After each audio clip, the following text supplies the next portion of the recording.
Hello, how are you? Well, did you see the video before mine? It shows Kalyani ma'am in Pune. As I told you, she's there for a 2-day workshop in AB College, well, Aba Sahib Garwade College, telling the students there, teaching them how to strategically prepare for NET and Maharashtra set. I'm sure it is a boon and a blessing for them. And I wish that Kalyani ma'am visits all the colleges, she meets the students across India. Everybody awaits for her lectures and everybody, including me, wants to meet her, right? Okay, this is Hina from Team TES and I welcome you in today's session, the last session of the weekend, to help you with Rajasthan set exam. 15 questions, 15 answers, and as I told you, we have begun with a rapid course to help you with this exam. Rapid course means fast. It has power lectures, it has capsule videos, quizzes, live sessions also. Everything, not in detail, definitely, but then it'll be good enough to brush up the knowledge. So if you're interested, you can call us on the number 93878 39871, right? Let's begin with today's session. I hope you like it and I hope you will gain the knowledge that you need. Let's move. Question number 1. William Blake said, their traits are universal. Their lineaments are universal. Human life beyond which nature never stops. Here, who are they? Your options are A. Chaucer's characters, B. Shakespeare's characters, C. Blake's characters, or D. Marlowe's characters. Who? Of course it is A. Chaucer's characters.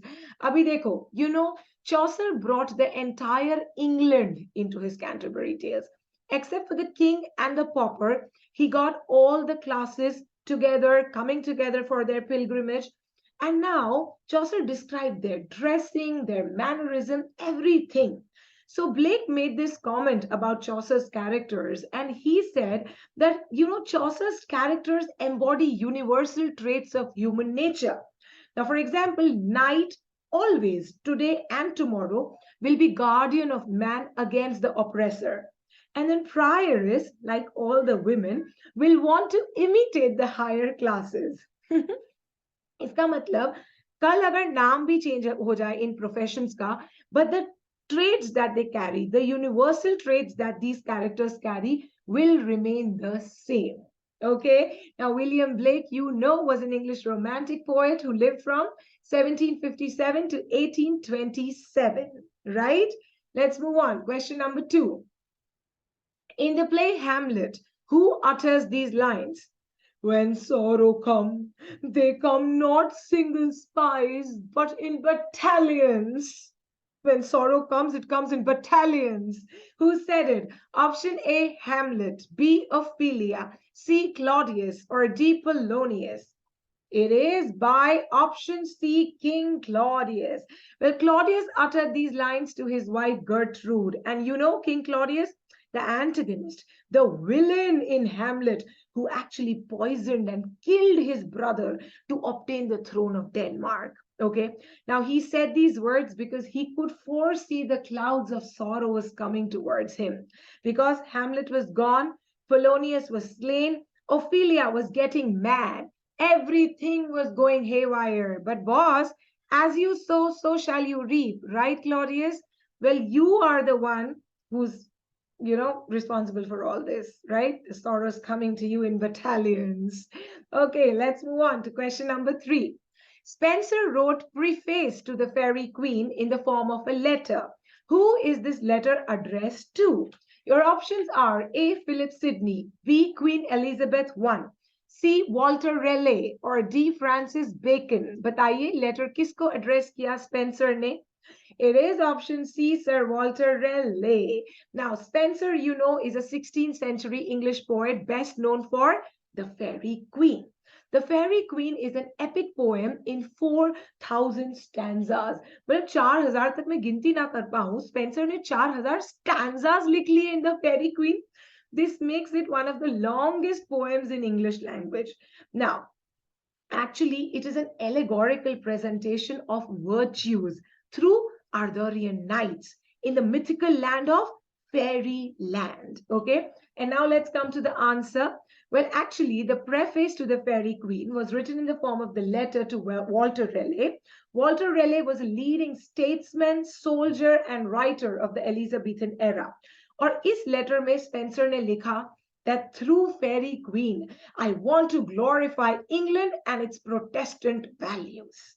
Okay, let's move on. Question number 4.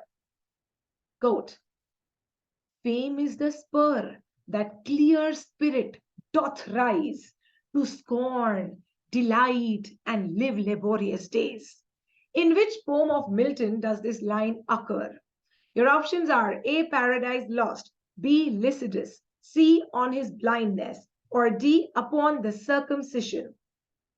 Don't worry, I'm going to explain you the meaning of this line. It's a very easy line. Just tell me, where do you find these lines? Well, the answer is option B, Lycidas. Abhi Lycidas kya hai? It is an elegy which was written by R. John Milton to mourn the death of his dear friend Edward King. Okay, it is a pastoral elegy. So basically, the speaker is a shepherd. Okay, he talks of Lycidas and his untimely death. Now, what does this line mean? Fame is the spur that the clear spirit doth raise. Basically, spur, it's like that pointed instrument which is used to make the horse come to action. Similarly, fame also provokes spirit to action, our spirit. What does that mean? Fame makes a noble mind sick. Why? See, the only reason we scorn delight, we dislike entertainment, and we want to live a life of labor is because we want to attain fame. Okay, this is what is the meaning of this line, right?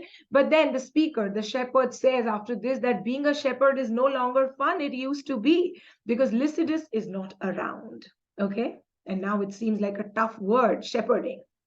Let's move on. Question number 5. In which of the following works by Thomas Love Peacock was Shelley and Coleridge satirized? So Shelley and Coleridge were satirized in T.L. Peacock's. Your options are A, Nightmare Abbey, B, Crochet Castle, C, Melancourt, or D, The Misfortunes of Elphin. कहाँ दिखेंगे आपको Shelley और Coleridge? वो दिखेंगे option A, Northrop Frye में. Look here, look at this place. This place is the Nightmare Abbey. Okay. Now I have to tell you T.L. Peacock ke bare mein a little bit. He was an official of the East India Company, along with being a novelist and a poet. He lived from 1785 to 1866.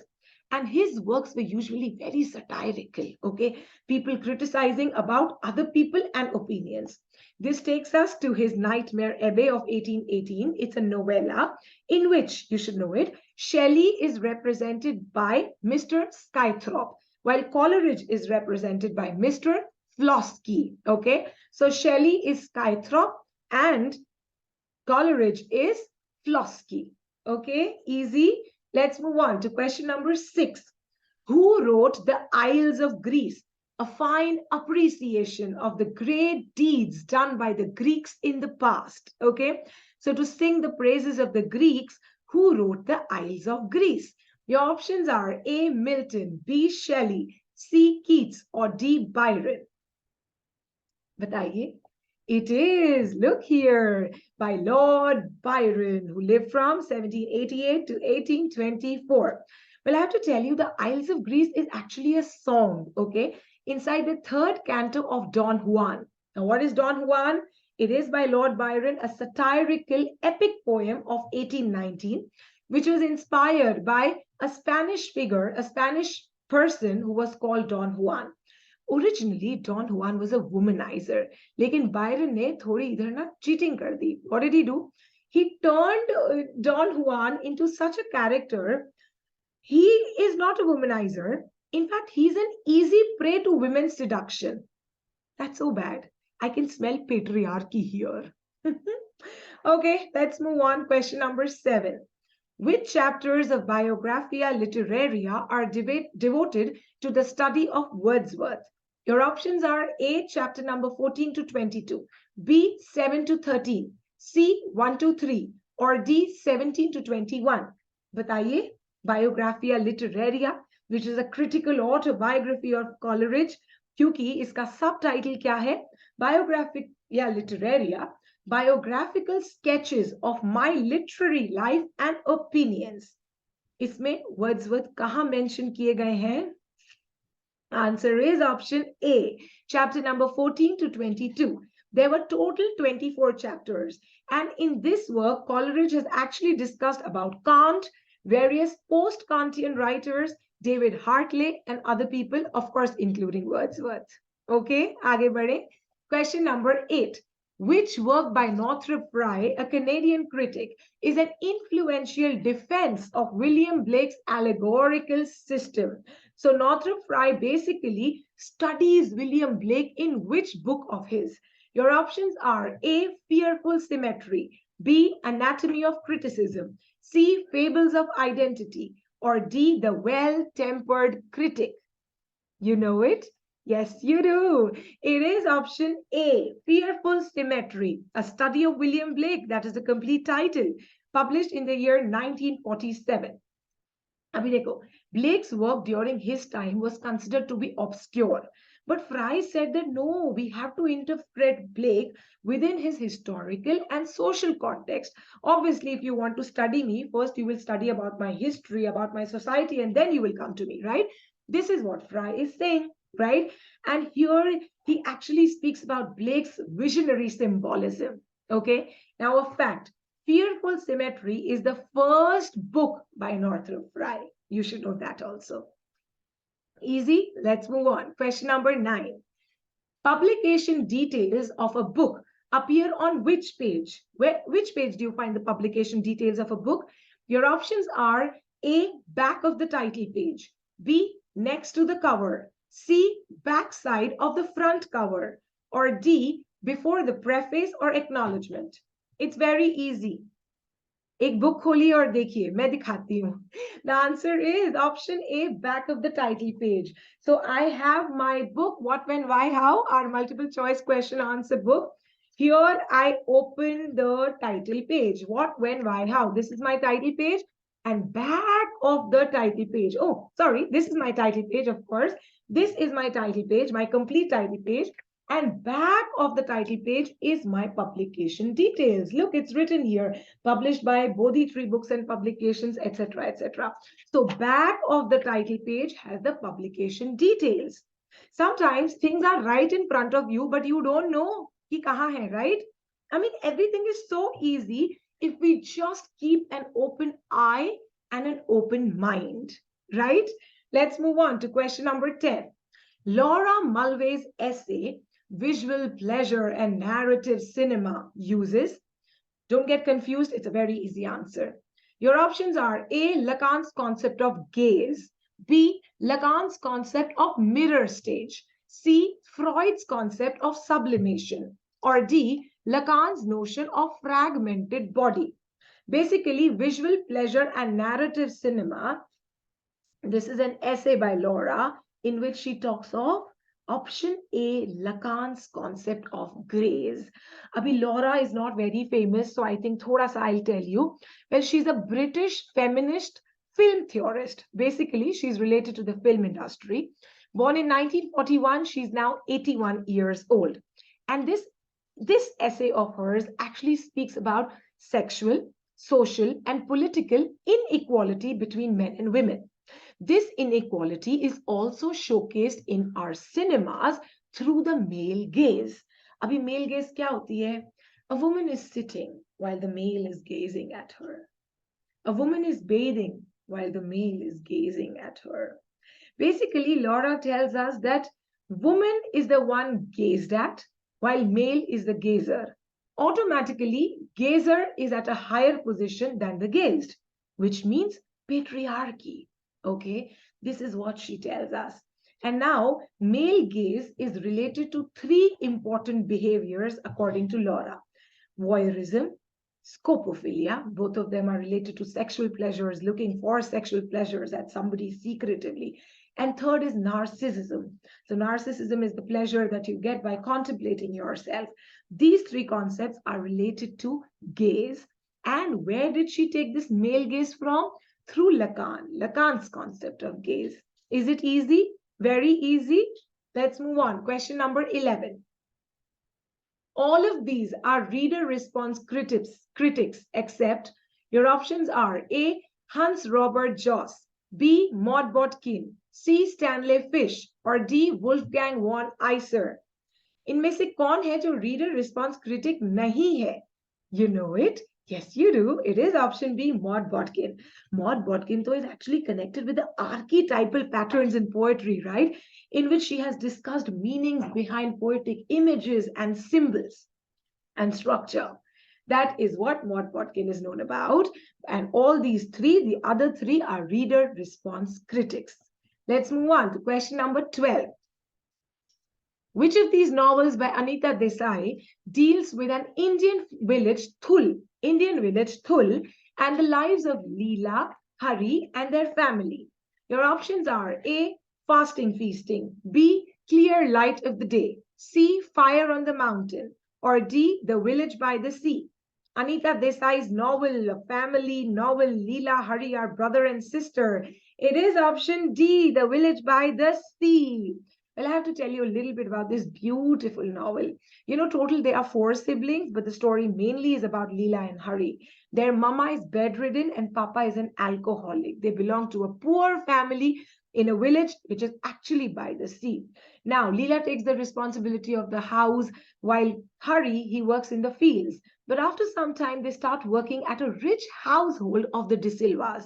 After that, Hari moves to Mumbai. There, he works basically in a restaurant of Jagu, and also he works with a clock repairman called as Mr. Panwala. But then there is a flood in his village Thul, and he returns to his family. What does he see? He's there for a big surprise. His mama is not unwell. His papa is no more an alcoholic. Everything is good. So now he decides that very soon he will open a chicken farm. And with his savings, he will also start a watch shop in their village. Isn't it cool? It is a very optimistic novel, and it basically talks about family life. Look, here it's written. Look at the cover page. The story of 2 young people with a will to survive. So how do you adapt in life with all the situations? How do you want to survive, the survival instinct? That is what is discussed in The Village by the Sea by Anita Desai. Easy?